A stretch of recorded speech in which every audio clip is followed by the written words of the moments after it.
about November, the 2024 election, and Gen Z's increasingly large role in what the future holds. Davis is like, what was the name of that puppet from Jeff Dunham? Was it Walter? Davis is like Walter. Yeah, those young whippersnappers, they shouldn't be allowed to be in. They shouldn't be allowed to go to the polling places. Joining us on 710 KURV, somebody who has an idea of what Gen Z is up to, Ethan Watson, who's from the University of Kansas. He's earned degrees in accounting and political science. He's got an op-ed in Real Clear Politics. Gen Z should not be fooled by Kamala's sudden seriousness. What do you mean by that, sudden seriousness? So, Kamala opened up her campaign with this sort of pandering, right? She had the twerking rappers, she had the sassy Twitter clapbacks, the brat summer, all of that kind of ridiculous, insulting pandering. And for some reason, my generation bought it. And I was mystified by this at first because I always felt that Gen Z had sort of a no-nonsense inauthenticity detector, right? We don't drink the Kool-Aid. We're not ideologues. We're just out here maximizing our utility, trying to get by. I think we got a little cynical during COVID, unfortunately. But now that Kamala switched up her rhetoric and she had to get serious because everyone was calling her out for not having an actual campaign platform, I think now is our time to turn those sniffers back on and really dig deep and see if her policies are the change from the status quo that we want.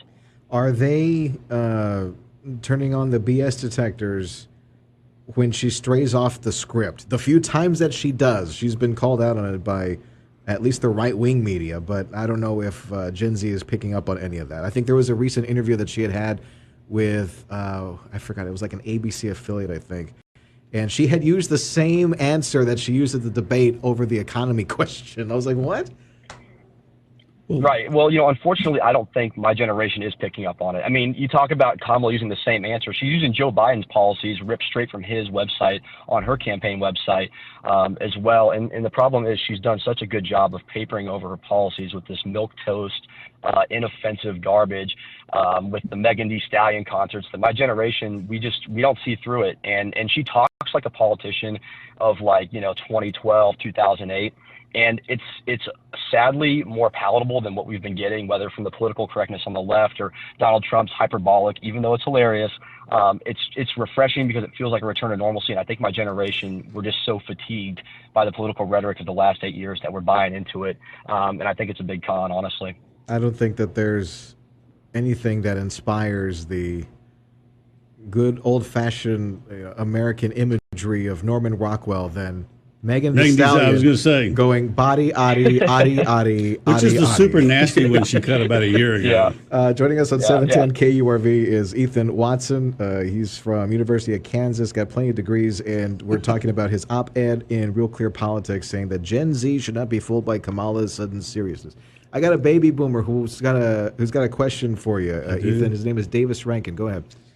What does Gen Z want? Generally speaking, what does it want? And I suppose that would be a polling question. Right. And it's hard because there's not a lot of polls that give good information because my generation just doesn't answer polls because we don't care to. It's super weird. I like to answer them. I think they're fun. But my generation, I think we want a change from the status quo. I talk to my friends all the time and they say, oh, well, no matter which party's in power, nothing ever changes. And I think, oh, you're so close. So why, instead of going for the bull in the china shop that is Donald Trump, who's like a giant sledgehammer to the establishment, why are we going for Kamala Harris, who is like the arch establishment candidate? I mean, she was literally swapped into the top of the ticket like Indiana Jones at the beginning of Raiders of the Lost Ark, except now there's no giant boulder chasing the Democrats for it. They're getting away with it scot-free. She is the establishment. She is the status quo. Same party's been running the country for the last 12 of 16 years. And frankly, I don't think she's what my generation wants. So why do we think that? How does anybody see the Cheney endorsement and not put two and two together on this one? I don't understand that. That's the part that got me. Right. Suddenly it spun, oh, Republicans are voting for her now. The Cheneys, come on. War party. Literally. And I mean, and Kamala, she's a career politician who basically failed upwards, ran a terrible campaign in 2020, then was plucked from obscurity by Joe Biden, and now she's failed her way into the top of the Democratic ticket. And it's like, guys, this is the biggest establishment politician I could possibly think of. I mean, Trump, on the other hand, bent the Republican establishment to his will, and like he looks like an establishment candidate now, but that's only because he shifted an entire party because of his magnitude.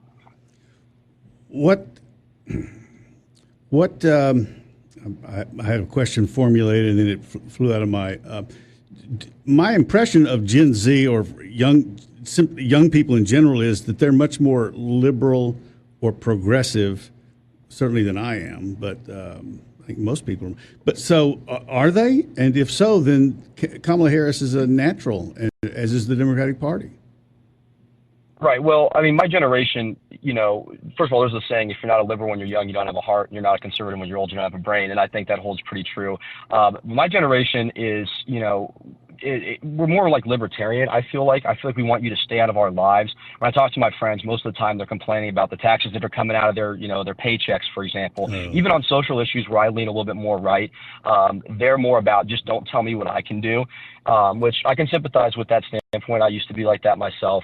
And I think they just need to see that, Donald Trump's the one sending social issues back to the states, right? He overturned Roe v. Wade and let the states decide that important social issue, regardless of where you stand on that. Kamala's the one that wants to pass a national, amendment enshrining abortion again, right? And so I'm not even sure Kamala Harris is the pro-freedom, pro-social issue candidate because she wants to impose her will on the rest of us with these policies. Well, it's said that the progressives of the California Democratic Party is very proscriptive, and they're not liberty oriented. Forgive me for that cliche. And they were put in place, particularly social policies, I suppose, that will constrain our liberties. And I think a lot of people think that's okay. Right, and that's unfortunate. I think we've been lied to and told that the government is here to give us freedom, and actually the government is here to protect our freedoms from being taken away. And that doesn't mean the government gets to dole out, oh, you're allowed to do this, you're allowed to do that. The government exists only to stop us from infringing on one another's liberties, and I think we've really lost that idea of what freedom means in this country. Immigration has been a big dividing topic. I have no idea how Gen Z feels about it, and maybe Gen Z progressives or just Gen Z, whether progressives or not. Is it known what their thinking is? Well, the poll I cite in my article, which is the Harvard Youth poll, it's a very good poll. It says that over half said that there's a crisis on the southern border. I don't know who the other 47% are saying there's not a crisis on the southern border. I don't know where these people have been living, maybe in a cave somewhere. But, still, I think enough people in my generation recognize that there's obviously an issue going on our southern border. And Kamala is just obviously not the one to solve it. I mean, people can whine about the distinction. Oh, well, she was just solving the root causes and she wasn't actually the border czar. To me, that's a distinction without a difference. The fact of the matter is, on the books in this country, there are laws that make it illegal to cross our border without proper documentation. Kamala's in charge of executing those laws, and she has failed to do so. So why do we think that this humanitarian crisis that's going on is going to be solved by 4 more years of Joe Biden 2.0? Right? I don't understand why we think that. I think that people say I got to ask you because I see a lot of this on the internet, and there are these man on the street interviews, and they go up to Gen Z people and they ask them questions, and I'm not sure if they even understand what rights and what rights are in America. There was one person that they had asked who was, I think she was somewhere between 18 to 20. She was covered in tattoos. She had piercings, and she had said that. Don't be so judgy. Will you hear me out? That she claimed that she thought that Donald Trump was going to ban people that looked like her. That was her claim. No such luck. And I'm like, what? Where do people come up with these things? I don't understand this. Well, yeah, that's insane. I mean, I had a coworker one time who looked like I had 3 eyeballs out of my head when I said that I believed in natural rights, meaning that rights come from the creator, not from government. And he's like, what does that even mean? This guy was a law student, right? And so I just thought that was absolutely insane. I think we've lost a lot of civic education. I have another piece out about that, about how we focus too much on critical thinking, and all we do is ask why and try to break things down, and we don't actually learn any truths anymore in our K through 12 level of education. And I think, I mean, whether it's the idea of rights versus duties, or even like where Thailand is on a map, like people my age just don't like have a grasp of the world around them, the world they inhabit. I think that's a really, really big issue. It's incredible that we're more informed than ever. Or no, I take it back. We're more connected than ever, and we're the least informed as we've ever been as a nation. That's incredible stuff. Hey, Ethan, thanks a lot for joining us.